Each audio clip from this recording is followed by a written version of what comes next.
चलो, तैयार है तुम लोग?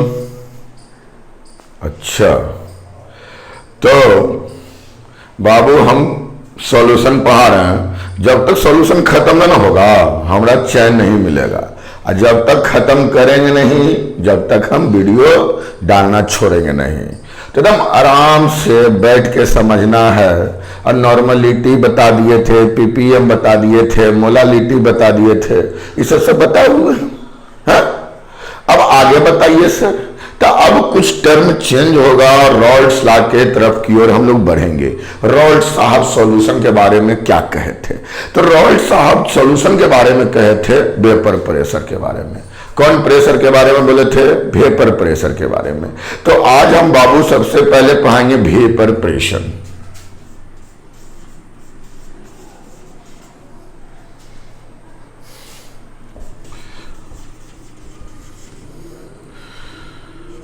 वेपर प्रेशर, वेपर प्रेशर है क्या? तो वेपर प्रेशर के बारे में हम लोग आज जानेंगे। तो बच्चों, वेपर प्रेशर बहुत सारे चीज पर डिपेंड करते हैं और उसमें कैसे क्या क्या होता है ये टोटल के बारे में आज हम जानेंगे, ठीक ना? तो हम कैसे जानेंगे वेपर प्रेशर के बारे में? जैसे मान लो यहां पे कोई कंटेनर है, ओके, इसमें कोई सब्सटेंस ए रखा हुआ है।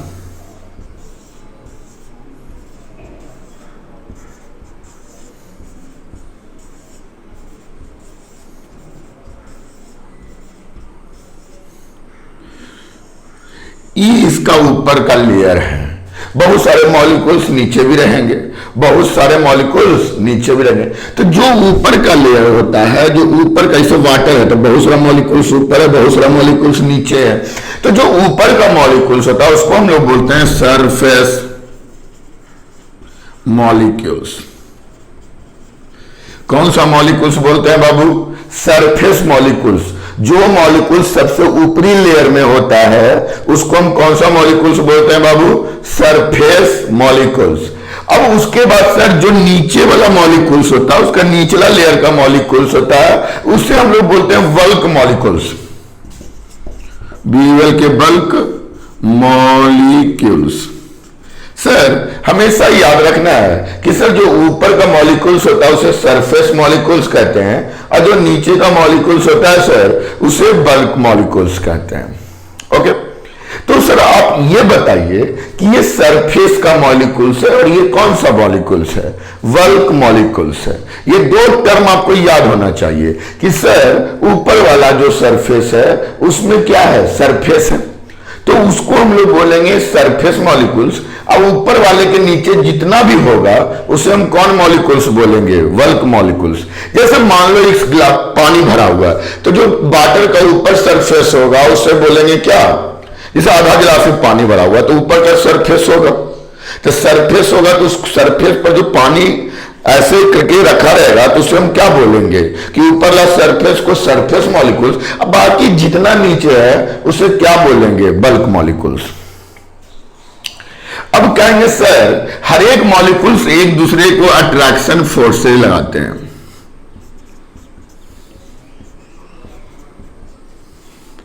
ये भी बहुत सारे अट्रैक्शन फोर्सेस। सर आप ये बताइए कि जब सर अट्रैक्शन फोर्सेस लगा है सर, तो दो प्रकार का मॉलिक्यूल्स है, तो दोनों प्रकार में तो डिफरेंट फोर्स लग रहा होगा सर, क्योंकि इस जो बल्क मॉलिक्यूल्स है उसको चारों तरफ से मॉलिक्यूल्स क्या होगा? खींचने का कोशिश करेगा, अट्रैक्ट करने का कोशिश करेगा। तो इसमें क्या होगा? More attraction forces. तो हम बल्क मॉलिक्यूल्स में मोर अट्रैक्शन फोर्सेस होता है। कौन अट्रैक्शन फोर्सेस होता है बाबू?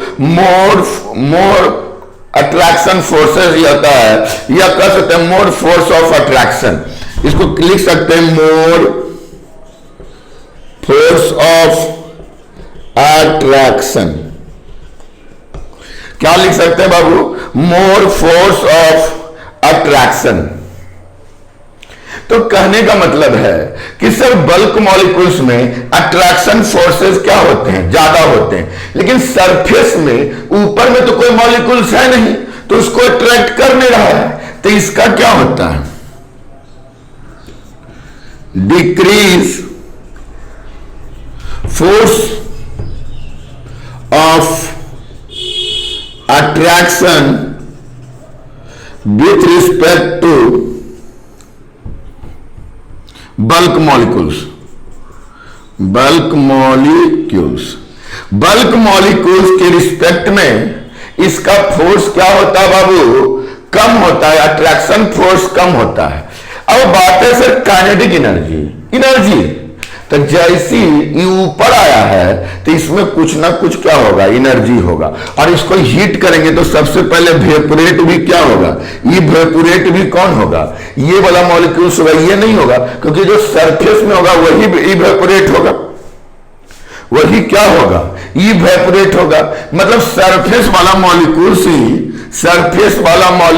ही हमारा क्या करता है, इवेपोरेशन। इवेपोरेशन कौन कहलाता है भाई, सरफेस मॉलिक्यूल से हमारा क्या कहलाता है बाबू, इवेपोरेशन। अब बात हुई सर यहां पे ये हो गया ये काइनेटिक एनर्जी, तो सर ये ऊपर आ गया है, जाएगा, मूव करेगा जल्दी, तो इसकी क्या होगी, मोर काइनेटिक एनर्जी। किसकी सर, सरफेस मॉलिक्यूल्स की, सरफेस मॉलिक्यूल्स की सर, और ये बल्क वाले की लेस काइनेटिक एनर्जी होगी, लेस काइनेटिक एनर्जी होगी। किसकी, बल्क मॉलिक्यूल्स की। देखो बच्चों, पहला कै तरह का मॉलिक्यूल्स, दो तरह का, एक सरफेस और दूसरा बल्क। सरफेस में अट्रैक्शन फोर्स क्या होगा, कम होगा, बल्क में अट्रैक्शन फोर्स क्या होगा, ज्यादा होगा। सर पहले ही इवेपोरेट कौन करेगा, कौन वेपर बनेगा, सर सरफेस वाला पहले वेपर बनेगा, क्योंकि बल्क वाला क्या है, नीचे है। सर काइनेटिक एनर्जी किसकी ज्यादा, मूवमेंट में कौन है, सर ए है, तब तो ऊपर चला गया, तो मोर काइनेटिक एनर्जी किसका, सरफेस मॉलिक्यूल्स का। अब बल्क का क्या होगा, लेस काइनेटिक एनर्जी। कोई दिक्कत, ये सब कौन सा कंटेनर में हो रहा है, ओपन कंटेनर में, ओपन कंटेनर की बात कर रहे हैं। कौन से कंटेनर की बात कर रहे हैं बाबू, ओपन कंटेनर की बात कर रहे हैं।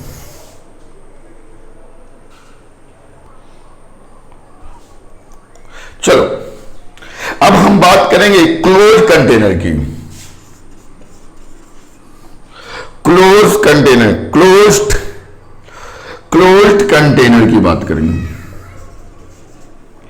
क्लोज कंटेनर में क्या होगा सर, तो जब हमारा कंटेनर क्या होगा, बंद होगा, कंटेनर हमारा क्या होगा बाबू, बंद होगा। साफ ठीक से नहीं हुआ, चलो टेंशन नहीं लेना, कंटेनर बंद हो गया। पहले कंटेनर ऊपर था तो वेपर में बदल रहा था, हाँ, जब वेपर में बदलेगा तो मास क्या करेगा, डिक्रीज करेगा। मतलब लिख सकते हो नोट में कि ओपन कंटेनर में जो है उसमें मास हमारा क्या करेगा बाबू, डिक्रीज करेगा। क्या करेगा, डिक्रीज करेगा। अब बात है सर, ये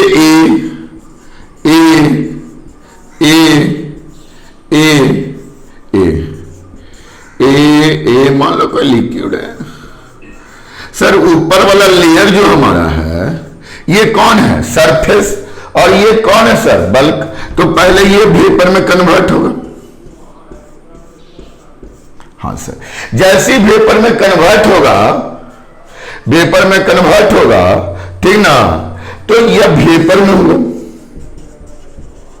अब फिर वो जो ऊपर नहीं कहीं जाने का है तो ये फिर किस में कन्वर्ट हो जाएगा, लिक्विड में कन्वर्ट हो जाएगा। यदि ये लिक्विड है तो लिक्विड वेपर में कन्वर्ट हुआ, ऊपर क्लोज है तो फिर नीचे आके किस में कन्वर्ट हो जाएगा, सर लिक्विड में कन्वर्ट हो जाएगा। मतलब हम लिख सकते हैं लिक्विड से वेपर, और ये किसका डायरेक्शन है? इक्विलिब्रियम। मतलब लिक्विड से वेपर बनेगा, फिर वेपर से क्या बनेगा? लिक्विड बनेगा। लिक्विड से क्या बन रहा है? वेपर। अब वेपर से क्या बन रहा है? लिक्विड। मतलब कह सकते हैं कि क्लोज कंटेनर में इक्विलिब्रियम कंडीशन है। कह सकते हैं कि जब हमारा क्लोज कंटेनर है तो उसमें हमारा क्या है कि इक्विलिब्रियम कंडीशन फॉलो करता है। कौन सा कंटेनर फॉलो करता है बाबू? इक्विलिब्रियम। यदि इस बात करते हैं वेपर की, तो यह वेपर क्या कहलाता है?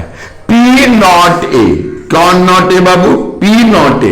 पी नॉट ए करने का मतलब पी से प्रेशर, किसका? ए का। नॉट मतलब प्योर, नॉट मतलब प्योर। इसमें तो कुछ मिला हुआ नहीं ना है, तो यह प्योर है।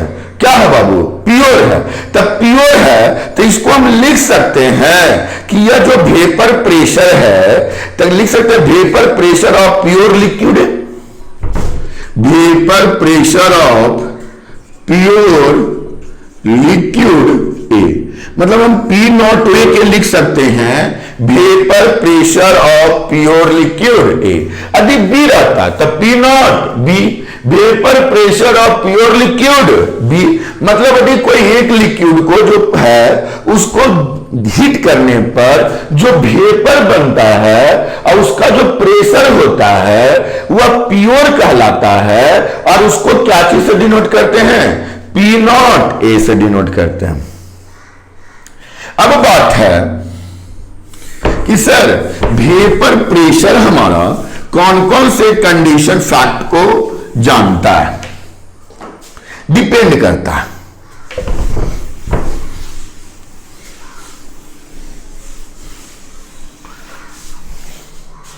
तो कहने का मतलब है fact vapour pressure depend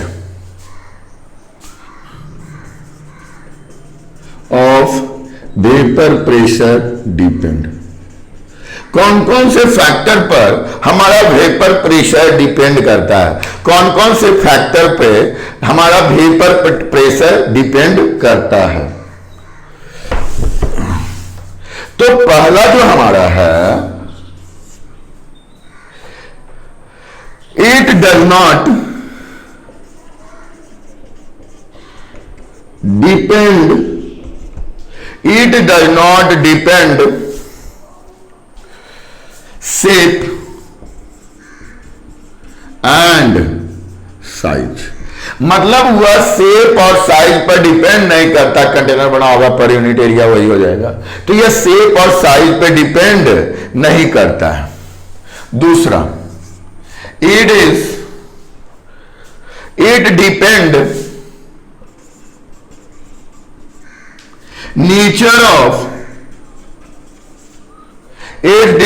nature of surface. Nature of surface पे डिपेंड करता है कि उसका सरफेस का नेचर कैसा है। फॉर एग्जाम्पल कि सर जैसे H2O ले लें, यहां C2H5OH ले लें, कोई दिक्कत? इसको सब जानते हैं कि सर इसको हम वाटर कहते हैं, इसको है इथेनॉल। सर दोनों में किसका वेपर प्रेशर ज्यादा है? तो सर ये हमारा कौन सा बॉन्डिंग बनाएगा? Hydrogen bonding. पता है O और H है। सर यहां भी तो H है, ये भी क्या बनाएगा? Hydrogen bonding. बट जो वाटर मॉलिक्यूल्स है वह एक मॉलिक्यूल्स 4 हाइड्रोजन बॉन्डिंग का फॉर्म करता है। कितना हाइड्रोजन बॉन्डिंग का फॉर्म करता है बाबू? 4। 1 water molecules formed 4 hydrogen bonding. मतलब इसका अट्रैक्शन ज्यादा होगा। 1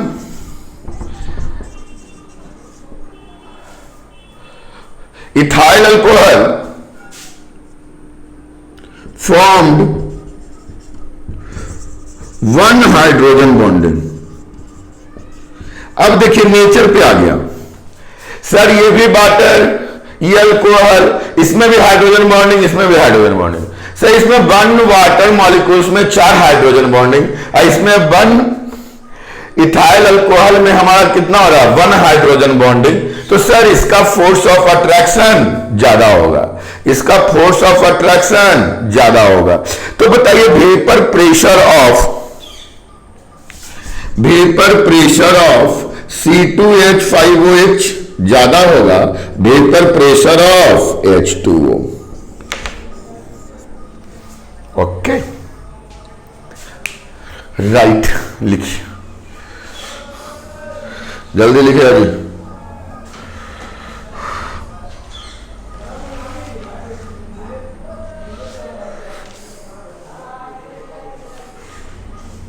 मतलब ये भी लिख सकते हैं P0 C2H5OH होगा P0 H2O।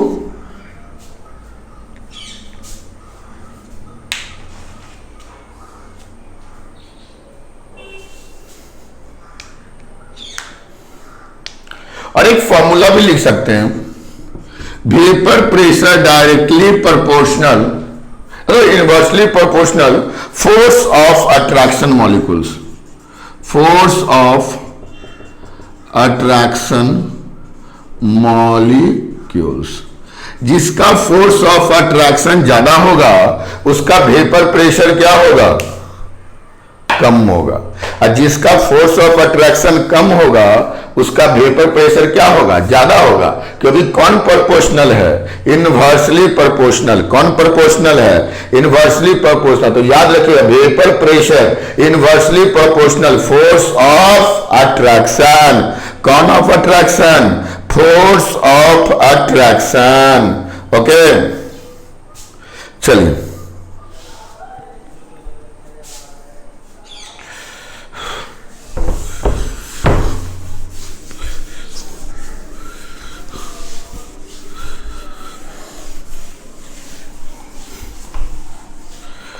आगे।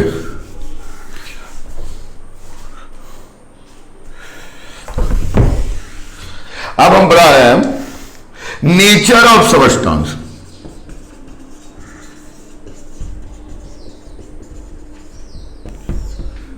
अब सबस्टेंस का नेचर 2 तरह का होता है।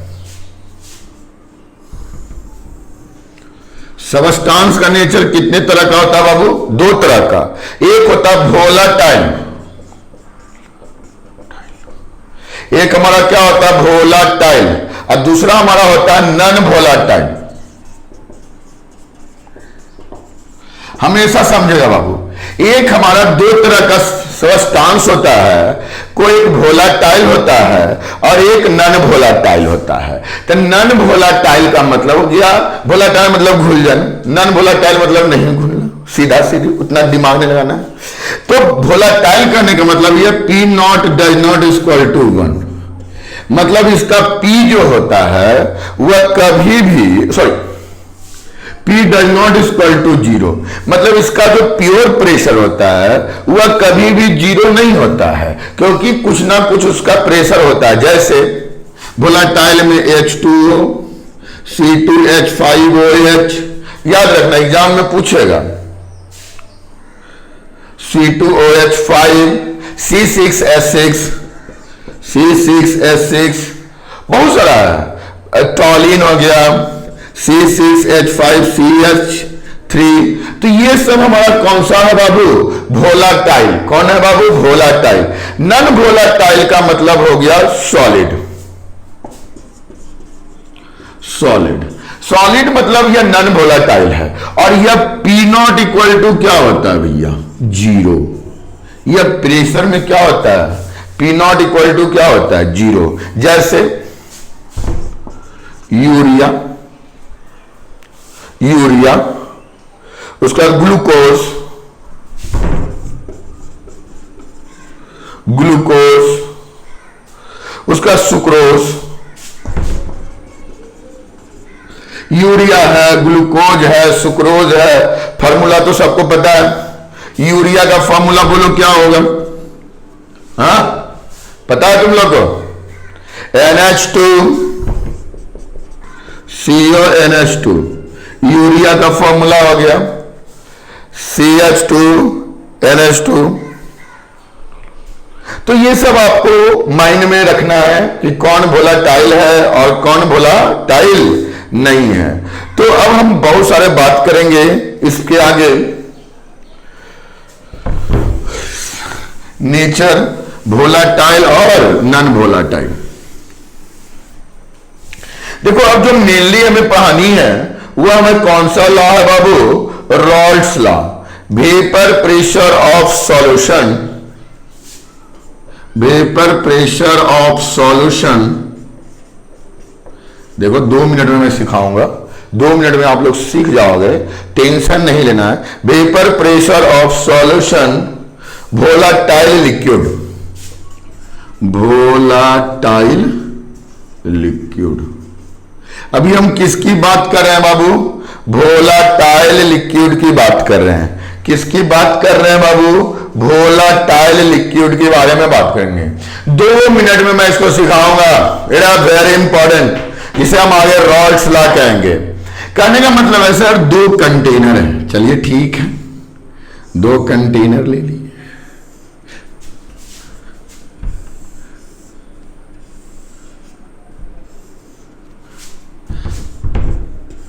तीन कंटेनर ले,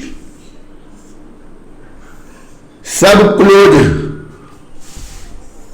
सब क्लोज, क्लियर। इसमें हम ए रखें,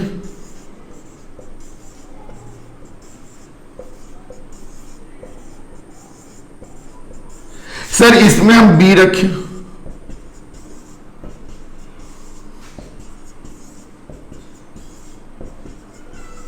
सर जब इस दोनों को मिला दिए तो ये ए बी टोटल इसमें मिल गया। सर अब क्या हुआ? प्योर लिक्विड ए, ये भी प्योर लिक्विड बी, ये प्योर नहीं है, ये दोनों को मिला दिए हैं तो ये तो सॉल्यूशन हो गया ना सर, ये तो सॉल्यूशन हो गया। अब जब इसकी प्रेशर के बारे में बात करेंगे तो pure vapour pressure, pure vapour pressure कौन नॉट पी नॉट ए, इसमें जब बात करेंगे तो प्योर वेपर प्रेशर क्या होगा? पी नॉट बी, मतलब इसका वेपर प्रेशर ए का और वेपर प्रेशर बी का, प्योर में अभी कुछ नहीं।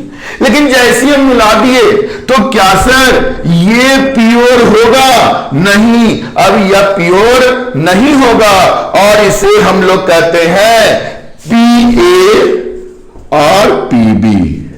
इसको कहते हैं P A particles pressure, pressure of A. अब पी बी को बोलते हैं पार्टिकल प्रेशर ऑफ बी, मतलब पी ए को हम लोग बोलते हैं पार्टिकल प्रेशर ऑफ ए, अब पी बी को बोलते हैं पार्टिकल प्रेशर ऑफ बी, ठीक। और total pressure of solution, total pressure of solution sir PA plus PB, क्योंकि इसका पार्टिकल प्रेशर प्लस इसका particle pressure plus total pressure of solution. तो ये तो सर प्योर है, ये तो सर प्योर है, लेकिन ये प्योर नहीं है। तो ये प्योर नहीं है तो ये क्या है? यह टोटल प्रेशर ऑफ सॉल्यूशन, जिसे हम पीए प्लस कौन बी पीबी करते हैं। और ये क्या प्योर रहा ना, मिल गया तो कौन pressure? Particle pressure, P A particle pressure of A और P B particle pressure of B. अब देखिए रॉल्ट्स लॉ,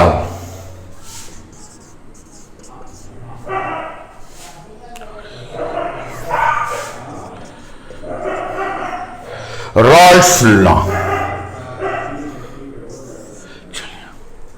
यहां से हमारा रॉल्ट्स लॉ, रॉल्स लॉ कहता है in a solution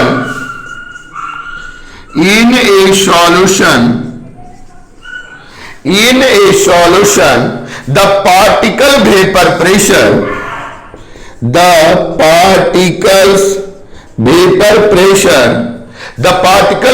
pressure of each compound is directly proportional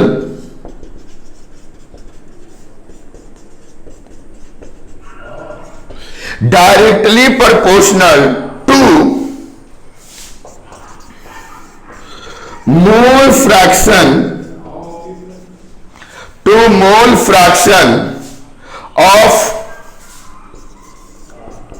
that compound। ये रॉल्स का रूल है। कहता इन सॉल्यूशन, किसी भी सॉल्यूशन में particle vapour pressure each compound is directly proportional. कौन प्रोपोर्शनल?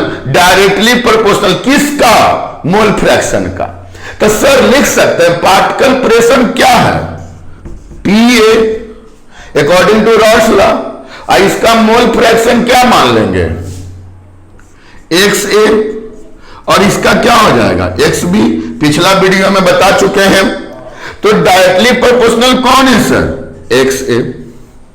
सर ये भी लिख सकते हैं पार्टिकल प्रेशर B का, तो मोल फ्रैक्शन किसका?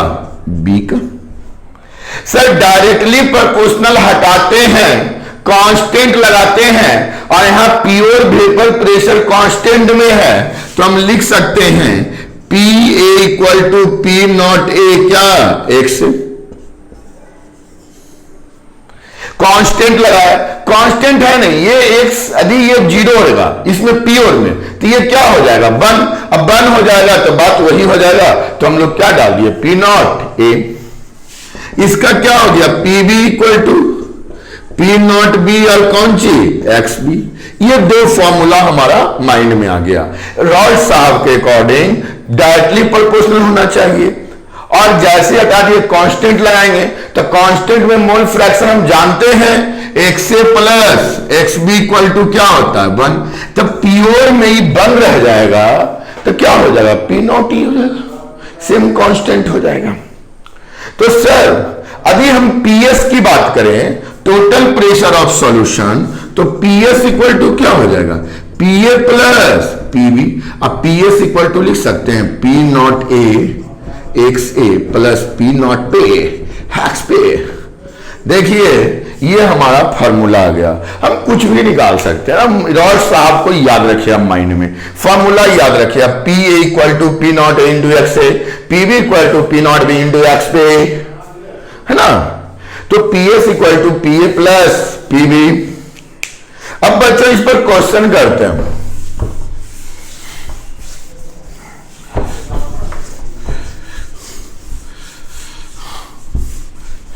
हाय चलो हो,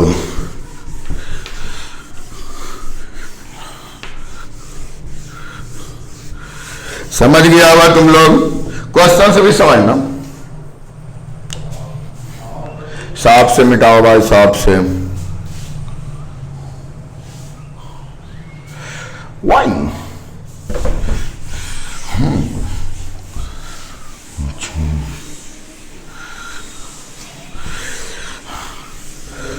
रॉल्स सिखा के तुम। चलो क्वेश्चन, सर क्वेश्चन करेंगे हम लोग। करो। If 0.78 if 0.78 gram benzene C6H6 and 0.92 gram टॉलिन C6H5CH3 कोई कंटेनर में है, mixed,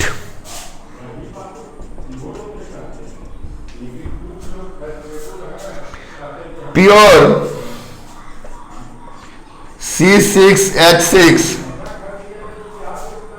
400 mmHg, P0 C6H5CH3 200 mmHg। तो पहला क्वेश्चन है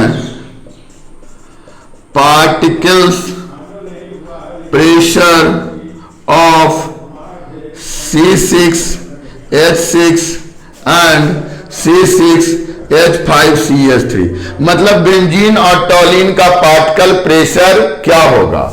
और दूसरा कहता है total pressure of solution. Sir total pressure हमारा सॉल्यूशन का क्या होगा। टोटल वेपर प्रेशर, भाई वेपर प्रेशर ऑफ सॉल्यूशन बनेगा। सर चलिए मोल ऑफ C बनाते हैं, C6H6 का दिया हुआ है कितना 0.78 ग्राम। अब मॉलिक्यूलर वेट तो 12 छक 72, अब 72 अच्छो 78 सर, ग्राम से gram cancel, point sir 100 cut गया, 1/100 मतलब 0.01 मोल किसका, बेंजीन का। उसका सर मोल ऑफ C6H5CH3 टॉलिन का सर कितना 0.92 ग्राम। तो बताइए सर कार्बन 7 गो है ना, कार्बन 7 गो है सर, तो 12 × 7 14 बाकी 1 84, अब 5 3 5 3 अरे 5 3 8 सर 8 जोड़े तो क्या हो जाएगा 92, तो 92 ग्राम, ग्राम से ग्राम कैंसिल, क्या हो गया 1/100 0.01 मोल। कोई दिक्कत। अब बताइए मोल फ्रैक्शन की बात करेंगे, मोल फ्रैक्शन की बात करेंगे C6H6 तो कितना मोल है सर, तो 0.01 मोल। और टोटल मोल सर तो जोड़ देंगे ना जी, तो क्या हो जाएगा 0.02 मोल। मोल से मोल कैंसिल, पॉइंट से पॉइंट कैंसिल, कट गया कितना 1/2। एक टॉलिन का C6